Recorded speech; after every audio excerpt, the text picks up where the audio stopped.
Okay, let's see who we can get on here. Got the doors open today so that hopefully my connection stays pretty steady.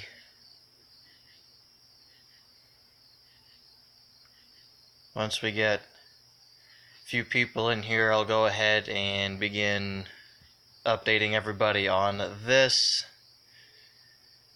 as well as a few other things. See, we've got one person.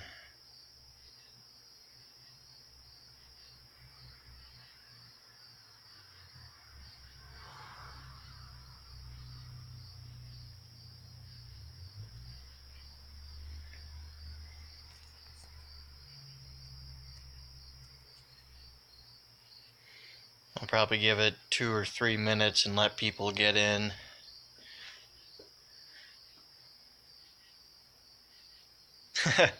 Yeah, you're the first one on, I think.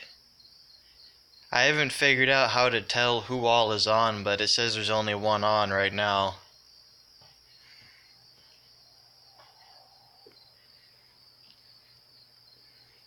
Like I said, I'll probably wait till about 2 or 3 minutes in and see if anybody else gets on.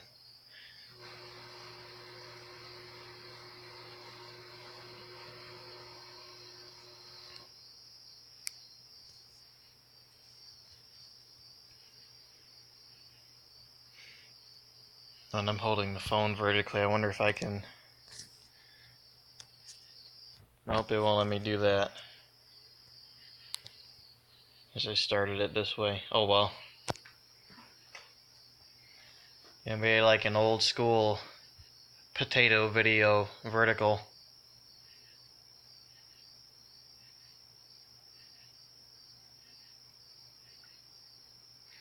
That's cool. I've never seen anybody try to twin the V8 before, but I bet that thing hauls ass. Those V8s and those smaller trucks make a lot of power on their own.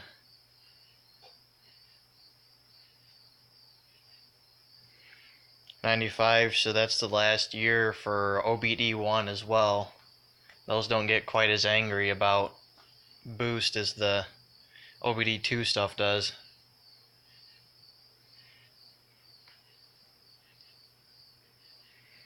I had a second person for a minute.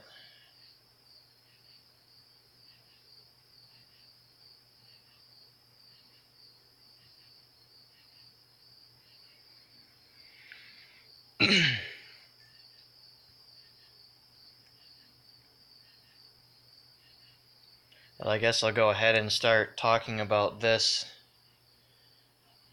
right now, and then if people come in the middle of it, they can go ahead and watch it after it gets uploaded. Who else was that? No, I didn't see the rear-wheel drive Eclipse, but I don't know where that would have been posted. Anyway, so this car, first thing, I did get to actually drive the car for about 20 minutes or so. I think it was Wednesday night, and it drove amazingly. It was like a totally different car, basically, because I've never driven this car without having ECU issues or anything like that. And even, like, maybe it had been so long since I'd had it on the road, but it felt like the suspension was a little bit tighter and it wasn't skipping all over the road as bad. But right now, I've started taking stuff back out of it. Like, I've started undoing some of this harness up here because the primary coil driver in the Megasquirt, which runs pin 36 on the main harness, the spark output A, it's gone bad. It's grounded itself out, and it's constantly sending a ground signal. And if I can get a good light, I'll show you guys what has happened.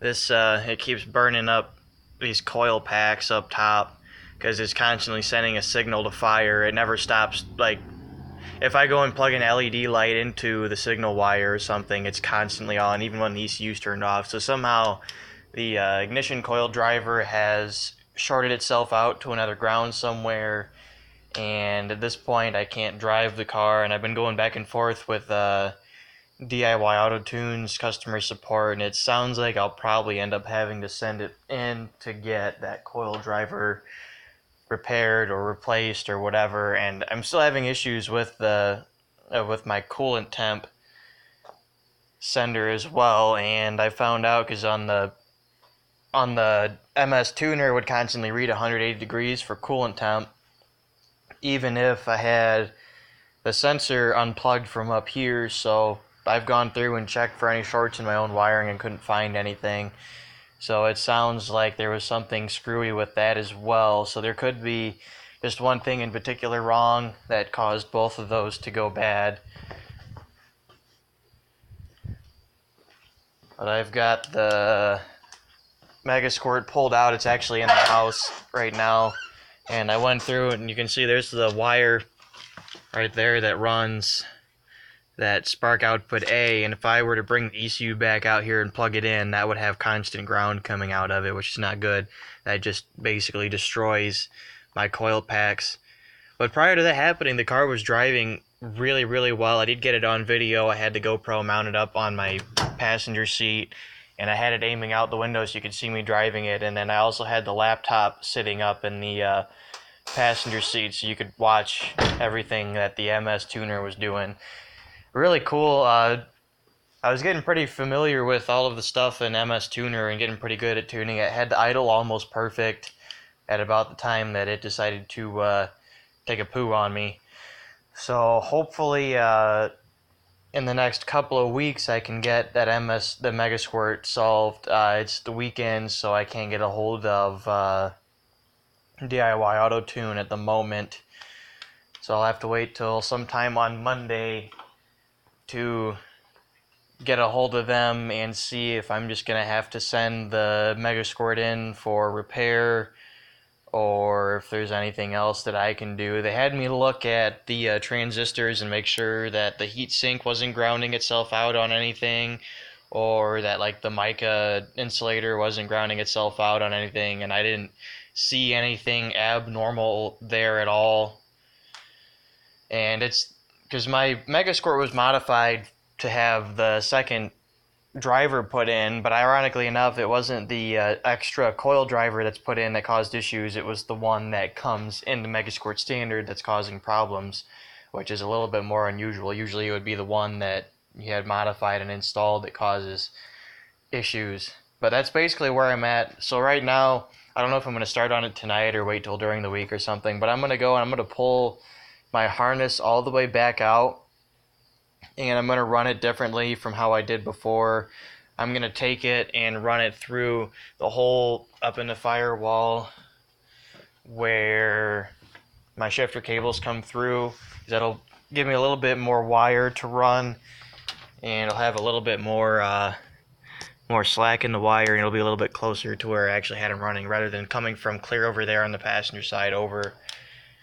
And it'll clean stuff up a little bit. And while I have all that stuff torn apart, since the car doesn't run right now anyway, even though I was able to get it to still idle and drive on 2 cylinders, but it feels like it has maybe 5 horsepower because I was able to drive it all the way home on 2 cylinders when that transistor shorted itself out.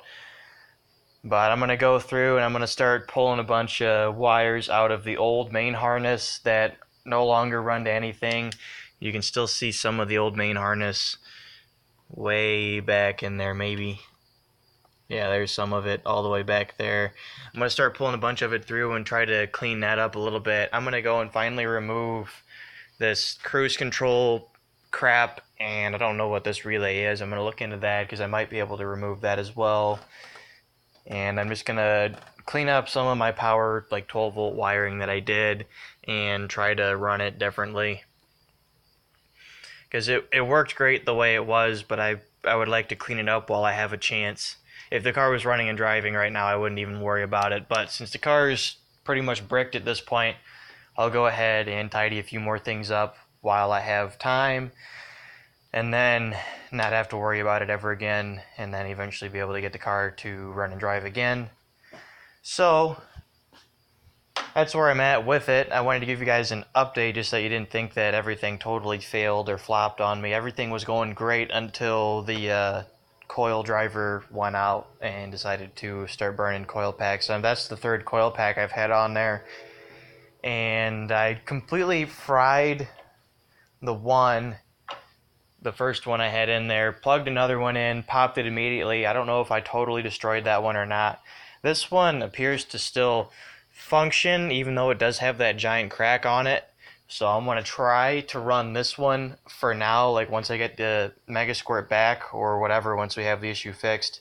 I'm going to try to run with this one and see if it'll work, and then if I can get this one to work, I'll live with it for a little while till I can get down to a junkyard and grab another coil. Because those coils are like $70 a piece. Fortunately, I had the one that I bought on it was like a wheelbarrow sale at one of the local yards.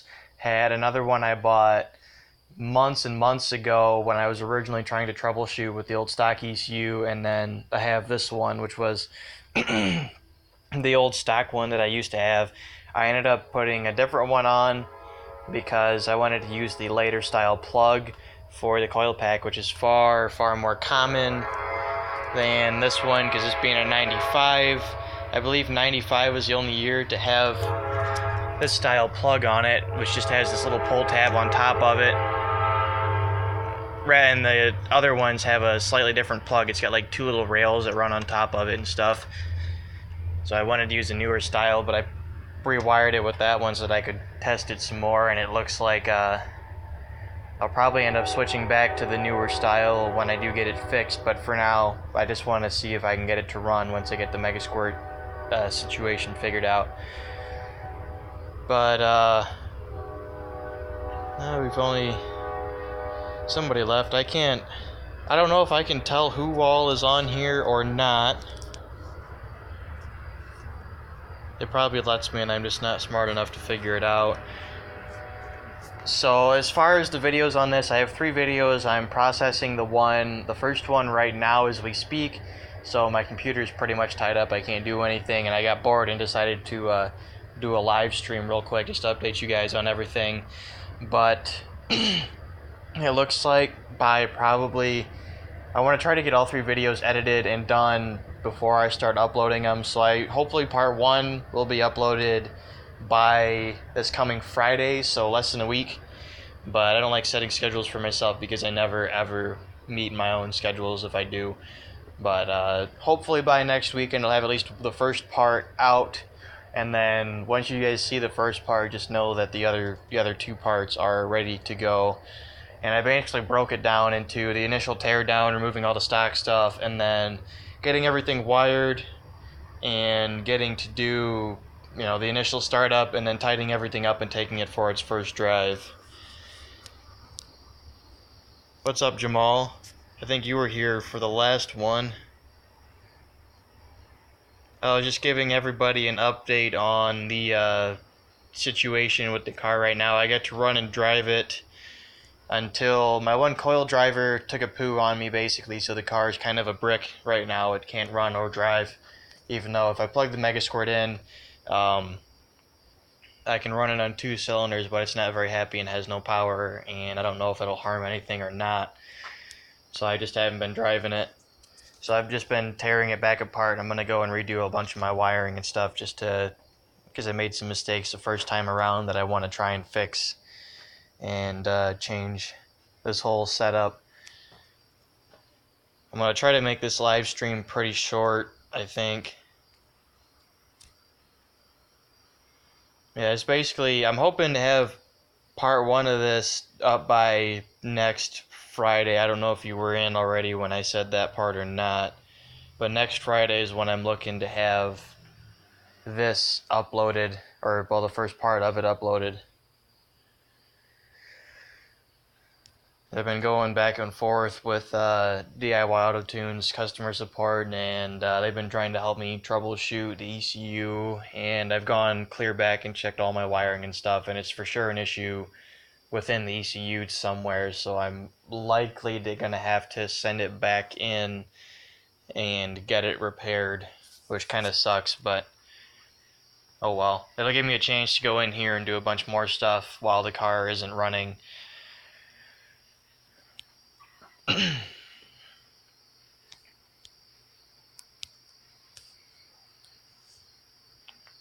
I shouldn't have started the video with the phone vertical because it looks like I'm using an old flip phone to record this. It got mad at me when I tried to turn it sideways, so it looks like I'm going to be stuck with the vertical potato video.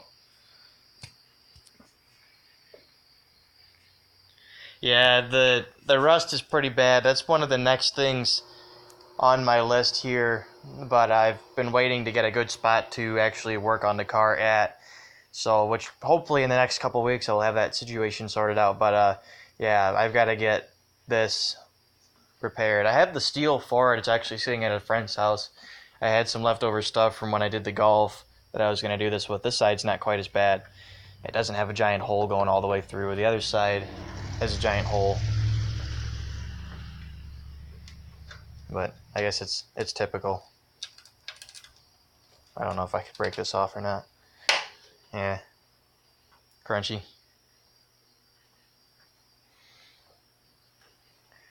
Yeah, if I don't have the Megasquirt back by the time I have a place to actually work on this rust at, I might actually start on it before then. But we'll just have to see. I work a lot as well, so I've got to work around all of that. I work third shift, and if any of you have ever worked third, you know the struggle of being up all night and there's basically nothing to do and nobody's open. And I worked 6 days this week, so I've only got 1 day off. Otherwise, like if I have a 2-day weekend, I can get myself to stay up an entire day. But if it's a 1-day weekend, I don't even bother with that because then I'll be dead tired when I go back into work on a Sunday night, and that's no fun. So hopefully, by the end of this month at least, I'll be able to get this thing actually running and driving and be able to get it back on the road.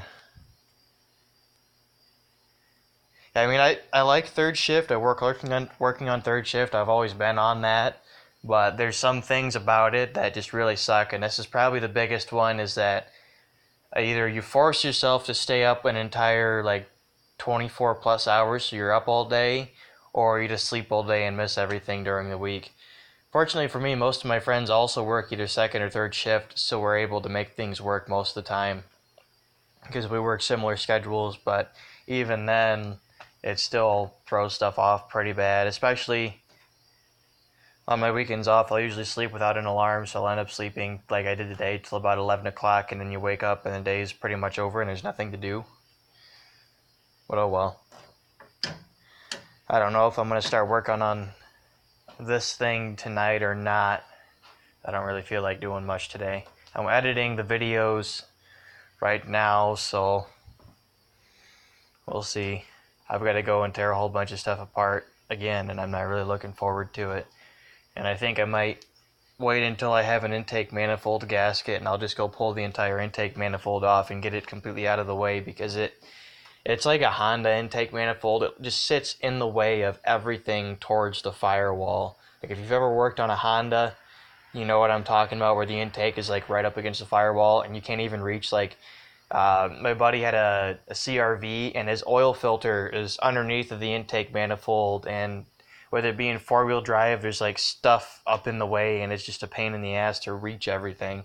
That's kind of how this is, because it sits so close and I can't get my arms back there to reach stuff. But if I remove the intake manifold, my life will be a lot easier. And I think on this car it's a two-piece manifold, so I can remove the top half of it and get the this giant bottle part of it off and out of the way. Yeah, there's a bolt right there, so I think it is actually a two-piece intake manifold. It would definitely make my life a little bit easier, because there's not that much plugged into it anyway. I needed to see if anybody makes a block-off plate for the map sensor, because I've still got that in there. I could probably make one myself if I really wanted to, but if I make one, it'll probably end up with a giant vacuum leak right here. I just don't like having this big plastic thing sticking out that does absolutely nothing. It bothers my OCD just a little bit. There's another sensor on here that I don't use. This one's even worse. The Megasquirt doesn't use the cam position sensor, so I've just got this random sensor just sitting here doing absolutely nothing. I could basically do what I did, what I wanted to do with the map sensor and make a plate to block that off, but it would probably end up leaking oil everywhere. And I don't know if I want to deal with that or not. I can just deal with an ugly crankshaft position sensor sticking out of it. And I think I might be able to use the crankshaft position sensor to run a tachometer off of it and not have to tap into the the camshaft. That's a camshaft position sensor. I don't know why I keep saying crankshaft position sensor. You're a little late, but oh well. Fashionably late. So I might be able to run a tachometer off of this sensor. Potentially, I haven't done a whole lot of research into it, but that's the other reason why I haven't really tried to remove it. But that's kind of where I'm at. Aaron, I think I told you a little bit about the Megasquirt situation with this car, but I was just telling everybody else that I'm going to go back through and tear my the Megasquirt harness back out and run it through where the shifter cables come through instead of where the main harness runs through, because it'll save me a little bit of space and give me a few more wires to try and reach everything, and it'll kind of shift all of the mess over this way a little bit more so it's not as cluttered on the passenger side of the engine bay at least. But it's hard to reach everything back here because, like I said earlier, the stupid intake manifold, it's like a Honda. It sits right in the way of everything. Yeah, I mean, I've been talking to DIY Autotune back and forth a little bit. They were helping me troubleshoot stuff. They said it might be the transistor might have somehow grounded itself to, I think it's called the mica insulator, but I looked at it and I didn't see anything abnormal there, so it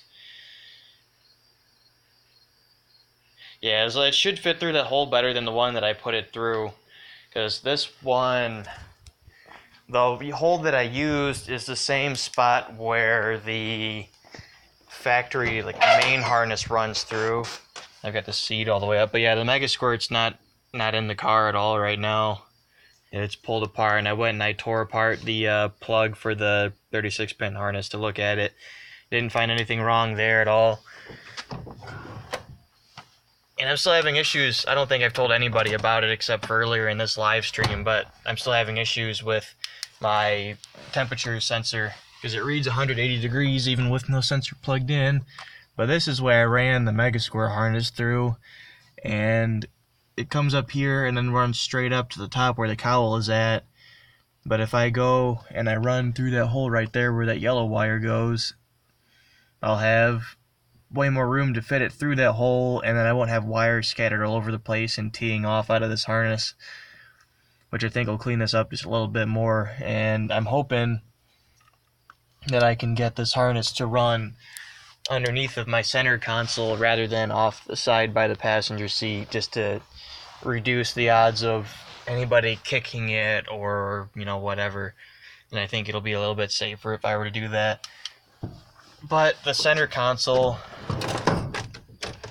doesn't have an opening on the bottom of it big enough to fit the entire harness through at this point. Oh, maybe it will. I'll probably have to go and cut it. But that's what I want to do. Might start on it tonight, might not really sure.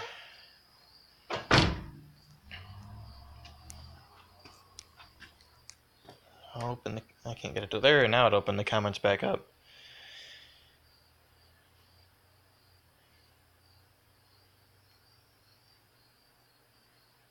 Yeah, I haven't even figured out how to tighten my alternator belt because I can't reach my hand down there and get to it because it still squeals every time I start this car up. And I've been wanting to replace this broken timing cover, but I can't even get to the bottom of it because I think the entire motor has to come out basically to reach it, or you have to at least support it on something and remove this motor mount over here on the passenger side.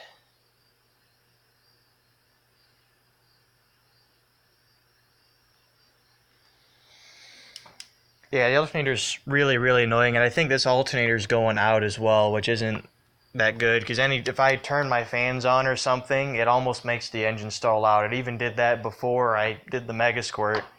You turn the fans on, and it would tug so hard that it'd almost stall the engine out, which is probably why it squealed so bad. And that's also why I've got the car hooked up. I don't know if you guys can see it at all. I've got the car hooked up to the battery tender right now, so that when I do eventually go to start it again, the alternator's not pissed.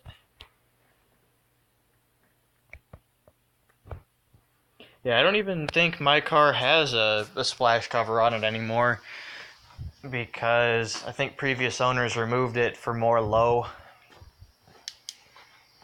I don't know if I can even see through anything in here. Yeah, there is no splash cover. Oh, wait, maybe there is. I know the big one that's supposed to cover, like, the main part is gone, but no, it doesn't look like there is one in here anymore. That's just all car.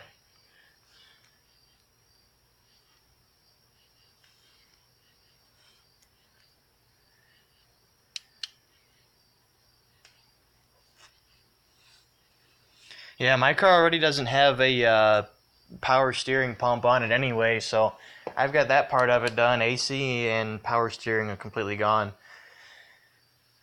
Because I think there's a bolt down for the timing cover down by the water pump somewhere, and this timing cover is all destroyed. I don't feel like getting a rock stuck in it. And the alternator looked like it could be reached from the bottom, but I haven't wanted to do that.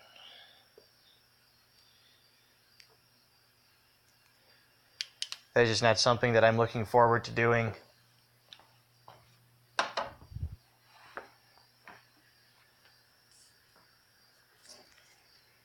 Yeah, I don't know what possessed Chrysler to decide to sandwich it between the motor mount and everything. And I don't know why. I mean, I guess I do know why it covers the water pump, because the timing belt drives the water pump, but I would think they would have found a way to, come up with something a little bit more durable. Because if, timing belt goes bad, you kind of destroy everything in the head, basically.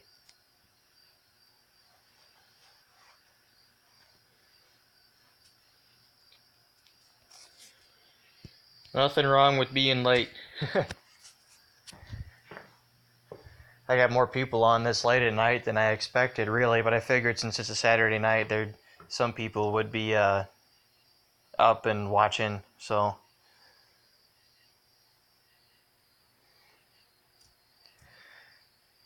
So anyway, since Boosted Buckets just got in, I'll explain a little bit why I made this video. So basically, the transistor for the primary coil driver, which drives this ignition coil, has gone bad in the Megasquirt. It's constantly sending a ground signal all the time, even with the ECU off.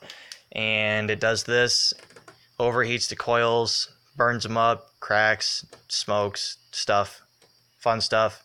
Luckily for me, it didn't burn a plug wire, but it's destroyed at least 2 coils. I think this coil still works, even though it's been cooked pretty bad, but I haven't had a chance to try it. So basically, it's looking like I will have to send my Megasquirt back into DIY Auto Tune and get it repaired. And then once I get it back, I'm going to do some stuff with the wiring before I get it back. And then I'll actually be able to maybe get the car on the road and officially start driving it.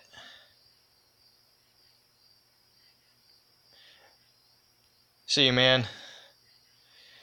So, I did get to drive the car for about 20 minutes, and it drove really, really well up until the issue with the ignition coil occurred. And even then, it still idled on 2 cylinders, which is kind of impressive. So I guess it's the one advantage to having a 4-banger, is it'll still run on 2 cylinders. It had no power at all, but it still ran.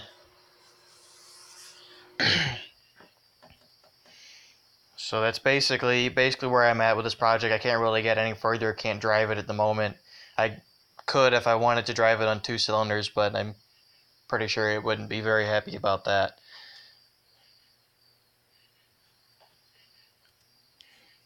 I should check these comments and see if I missed anything.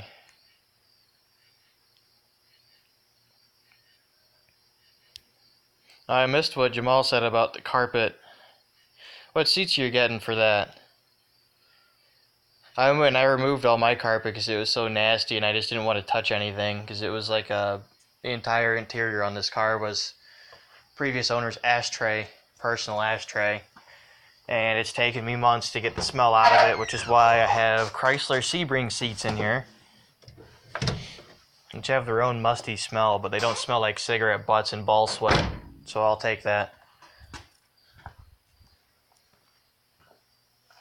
Oh, so you're getting like basically racing seats for it then.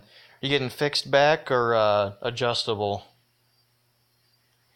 I've thought about getting seats for this, but it's pretty far down on my priority list because I can't even really drive the car yet at this point, and with winter coming up soon, this thing's not going to be out on the road for a while anyway.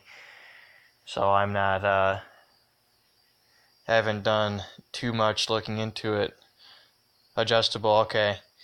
That's usually the way to go. You'll have to watch which ones you get, because there's a couple eBay brands where the backs of the seats will like shear off where they pivot. So you'll want to just look at reviews on them first, but if you get a good one, you'll be good to go for a while. I've heard a lot of good things about the eBay seats, especially, considering they cost about an eighth of what a normal one would be.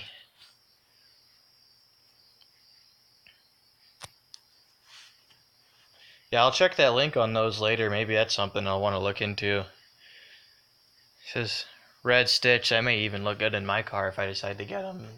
But fortunately, with this car at least, I think you can get universal seat brackets that bolt right into this car to adapt like eBay seats and stuff to them, which is kind of a nice thing. I won't have to go and make anything or weld my floor.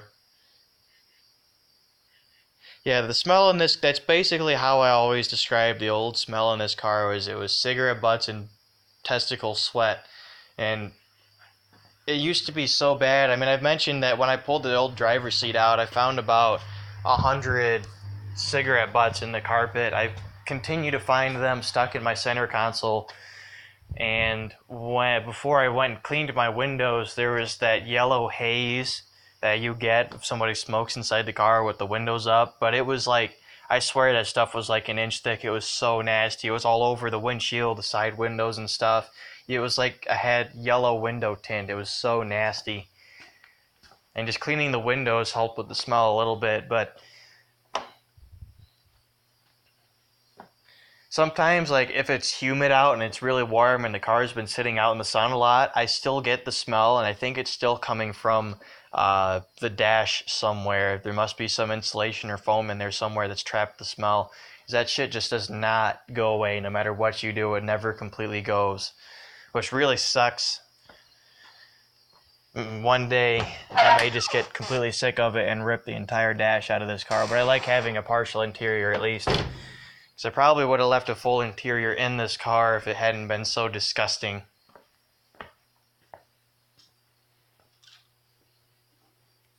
Yeah, I tried the baking soda. I Febrezed it like once a week. I had the scent bombs that you put under the seat underneath of it, the big round things you stick under them. I had, when the car still had heat, which wasn't for very long, I had the little Febreze vent things you plug in. I did all kinds of stuff to try and get rid of it, and it just never went away. And since I barely drive it and I don't smoke or anything, the smell has slowly been fading on it. But it's going to take it a long time for it to completely go away, which is really, really annoying.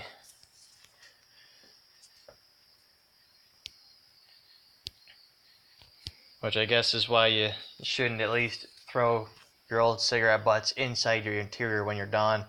Plus, I'm surprised the car never got set on fire. There were like burns all over the seats and stuff from somebody like ashing all over the seats. I think no, it was on the driver's side, but up here on this part of the seat, there was burns that went up here, like somebody tried to ash out the window when it came back in and burned the seat and specked it all over the place. Disgusting.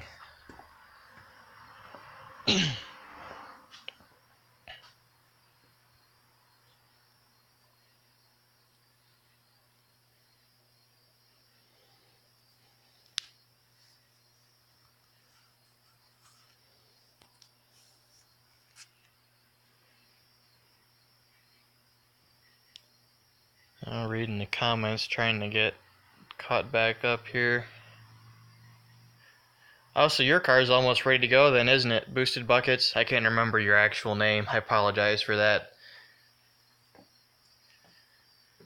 I was planning on my car being somewhat close to being boosted by the end of the year, and that didn't exactly happen.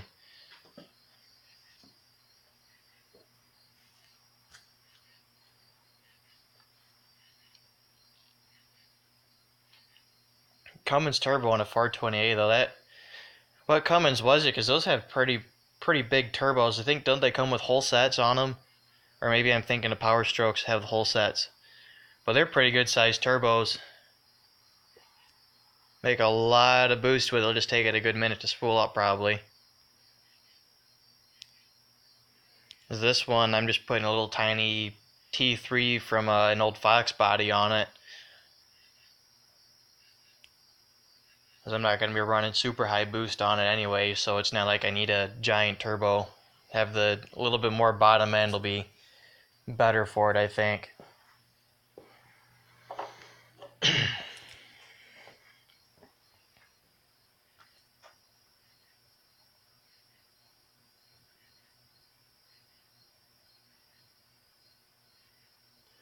No, when I had the old Dakota, I never had any issues with the rear end at all. I've never heard of any issues with it, but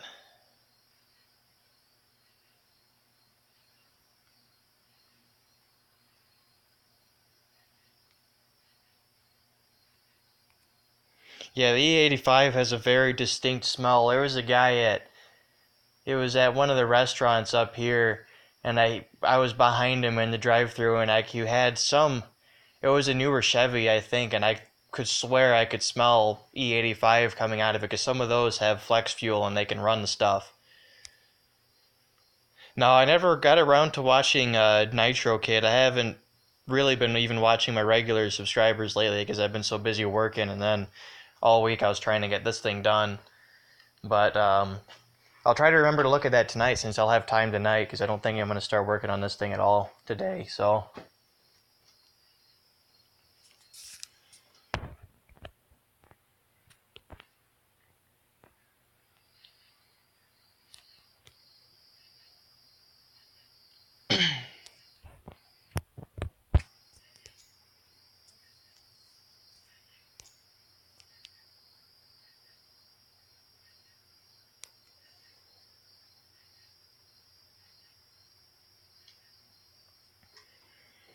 So he's doing a full 420 race car, so it's probably a built motor and everything then.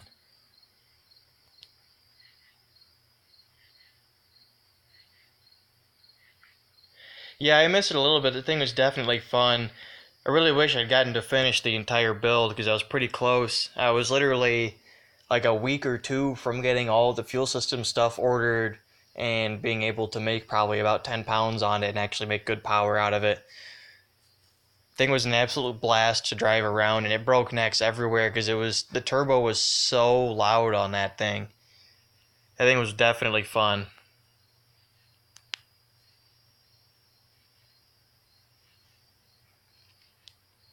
Now, mine never broke any axles, but you're probably making a lot more power than mine was because yours is the V8, I think.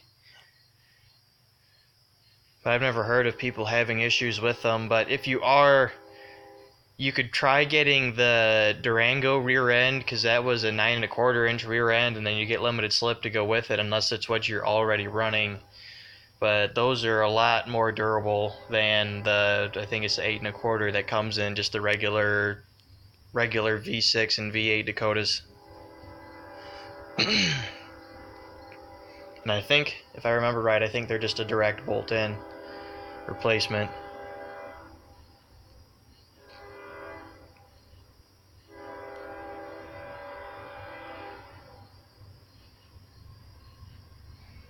Yeah, if you keep blowing them, just take a look at your local junkyard, see if you can find a Durango. I think it came in just the 4-wheel drive Durangos have the 9 1/4 inch rear end in them, and there was one weird thing where like the shocks don't line up on them perfectly, but I've heard people say that you can just bolt them straight in and they'll still work fine.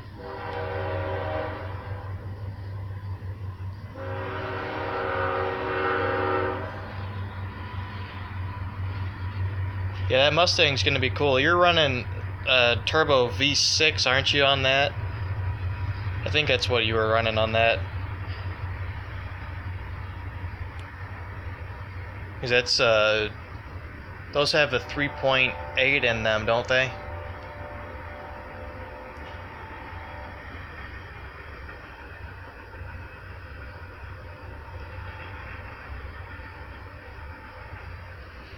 I need to take a break from working on this thing just because I'm so burned out on it from working on it literally all week. All my spare time was spent on this thing. So I'm going to probably take a little bit of time away from it this weekend and then get back to it next. Mostly just depends on when I'm going to be getting that Megasquirt back or when I can get it actually solved and fixed.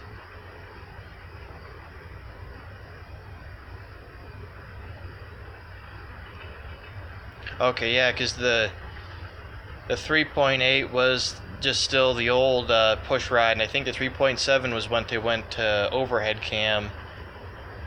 If I remember right, I could be wrong, but I think 3.7 is what the new Edge got as well. But I don't know a whole lot. Once you get past 1994 for Mustangs, I'm not very versed on them.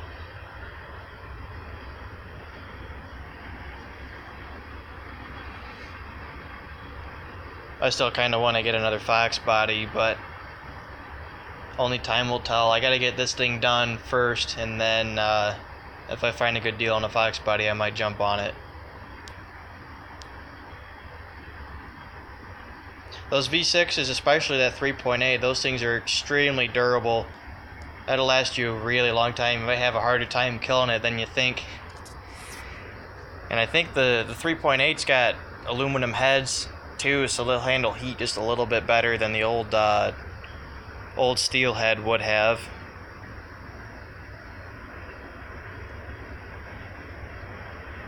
I thought about for a while getting a V6 SN95 as like a starter drift project because the nose on those would be a little bit lighter.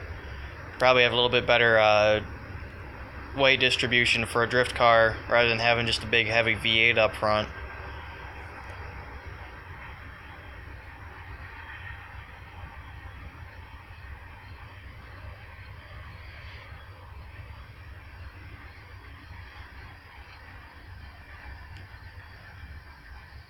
And when you blow up the 3.8, you'll have a good excuse to stick a V8 in it too, so that's always a good thing.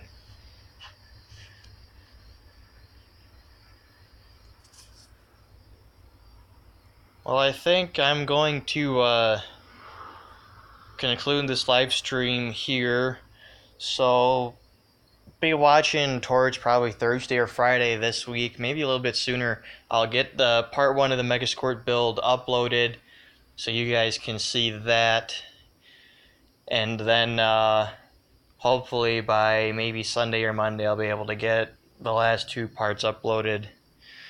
But yeah, you have a good night as well. I'm probably just going to go out and ride my bike since it's warm tonight. Yeah, the 3.8 block can handle a little bit more power on a stock block than a stock 5.0 can. Because the 5.0 safe power mark is right around 500. Once you start pushing 500, they basically just split in half. Alright guys, well that is going to be it. I will see you all very soon. Have a good night, everybody.